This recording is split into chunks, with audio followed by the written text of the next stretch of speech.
it was a lot weaker. But they had a positioning on creating this smartwatch for people who don't need that much functions. So like the Moto Active, that was a lot.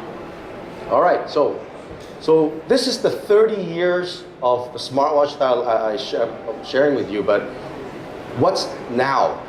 What's at least 2013 and 2014? What's going on? Okay, so let's look at the next slide. Well, this is actually an Excel chart that I done on my own research, and this actually shows what happened last year in 2013 and this year 2014. I know it's quite small, so I'll try to run you guys through what's going on here. Okay, so we call smartwatches now companion device, wearable tech, or just wearable. Okay, so the Martian watch was a Kickstarter project, and all it does was it gives you an alert. It created three-hand analog movement with a touch of tech with an OLED display just to give you an alert. And then Cuckoo, which was connected device, they're also over here at the Wearable Tech today. Cuckoo also came out with a similar concept, but they're a little bit better now. It's more catered for our everyday use. You don't need to recharge it. You can just it uses a pill battery like the CR2032 battery that will last for a year. So actually it's quite convenient. You don't have to recharge another device. So all it does is also it gives you a notification on calls, notifications, WhatsApp, and that type of stuff. I'm sure everybody have heard of Pebble, right? Pebble is a phenomenon. Pebble had only Pebble started about 6 years ago, believe it or not. They started 6 years ago trying to develop something that nobody has done. And they perfected 2 years ago and created a huge phenomenon. Pebble actually, the difference with Pebble and with the rest of the smartwatches out there now, the bigger brands, is that they got 20,000 developers in their community, meaning that they're not employed by Pebble, but they're actually like people programming developers that like this product so much, they feel that there's a lot more that they can do and add more functions to it. I can't list out all those. I mean, if you think about it, there's 20,000 developers, and if they don't just need to do one app each, it's just going to be too many apps already for just a watch. Obviously, we know iPhone has a lot more, but as a wearable tech, they're the top dogs right now. Wim Watch, nobody knows about it, but they got bought out by Google, and now they're launching the 360, the Moto 360. They bought out Wim. Wim was a Google platform a device, smartwatch. It was just too cool, so they were trying to actually offer a solution to the watch industry, but they were bought out by Google. And then Moto Active I talked about. IMWatch is interesting. IMWatch is an Italian brand that didn't need any funding. There was some rich guy in Italy just said, okay, let's get in the game. And they just started this this venture with smartwatches. And they actually did pretty well the first 2 years.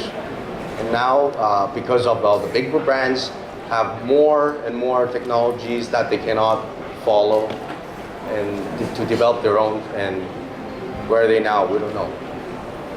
Now let's talk about Samsung, right? Samsung actually draw our attention, and that's probably why most of you are sitting here today. Samsung has the money to do a lot of advertising and to let you know what a smartwatch is all about. But until the day you actually play around with a smartwatch from Samsung or Sony, you really don't know what it is all about, right? So Samsung just made their own smartwatch. They had Gear 1, the first generation, Gear 2. Now they got the Gear Fit. Now today, in the IFA in Germany, they're actually going to announce a new one called the Gear S. What the Gear S is, it actually has a SIM card in it, built into it. all these smartwatches that I just talked about did not have a SIM card. But the only common thing that all these smartwatches has is they all do the same thing. It has a notificator, like a notification that alerts you. But now, what Samsung is doing is they're trying to replace your phones. They're trying to replace your smartphones. But can they do that? I don't know. We'll have to see. We'll have to see if you can really give up that big screen of yours and see if this little screen can do the job, right? Well, I see it a little bit differently. Small screen is always going to be a problem, right? So even though that Google developed Android Wear right now, that's especially for the smartwatch industry, they're trying their best right now to try to figure out if that user interface is going to be good for you and easy access and everything. So I personally feel that it takes a little bit more than just a user interface change. So what's going to happen next? We don't know yet, So, but I can give some insight of what my vision and what I expect from the market for the big brand leaders.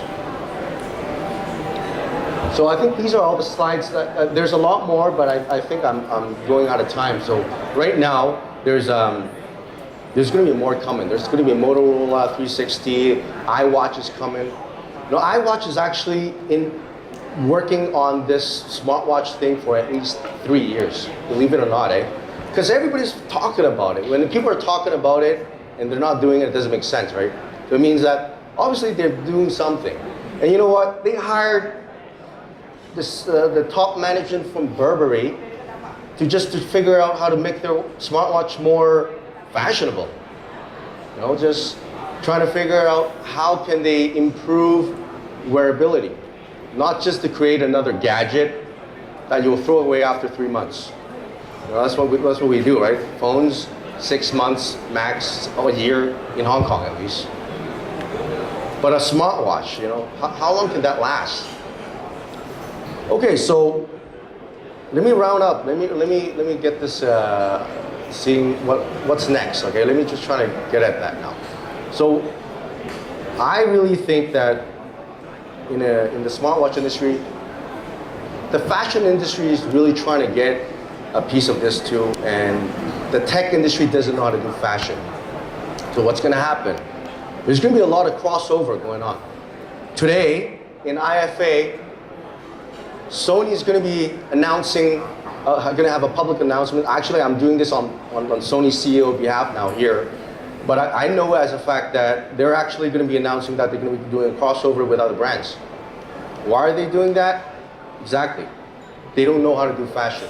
So they're going to leverage fashion brands out there to get their tech product more wearable, to get you understand, to make you feel that you're not wearing a toy every day. You're actually wearing a timepiece or a jewelry, an accessory that you wear every day.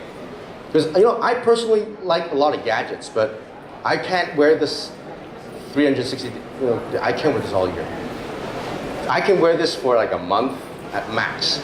But why don't I wear this all the time? It's because it doesn't look cool enough. It doesn't look. I mean, it's cool at the beginning to a lot of people's, but it doesn't match my jacket. It doesn't match my shoes. It doesn't match my look really. So what do? A lot of the fashion brands, a lot of the main brand out here are really good at doing trendy things, right? Fashion things, color matching, fabric, material, all that actually is quite important. And this is exactly what smartwatch is lacking right now, is they're lacking a lot of this fundamental of what fashion is all about. So, next is, I think that there's going to be something very cool that we can be seeing from Apple, because Apple is not going to be just one of the followers like the other brands out there. So we're expecting good things from Apple. And what's next? In 10 years, 20 years? I don't know. Let's look at that picture. Okay, so remember this movie In Time, okay, from Justin Timberlake. Look at the time he has on his wrist. It's not even a watch anymore. All right, so it's already embedded in his wrist, and I don't know if that's going to happen to us one day, but more importantly, I think right now is, we have to understand what time is power and time is money. And that's it about today. Thank you. So let's continue with the Q&A. Anybody who has question for Mr. Leung? Remember, you will be given smartwatches sponsored by Pebbles, Samsung Gear, and Sony for the first 4 participants.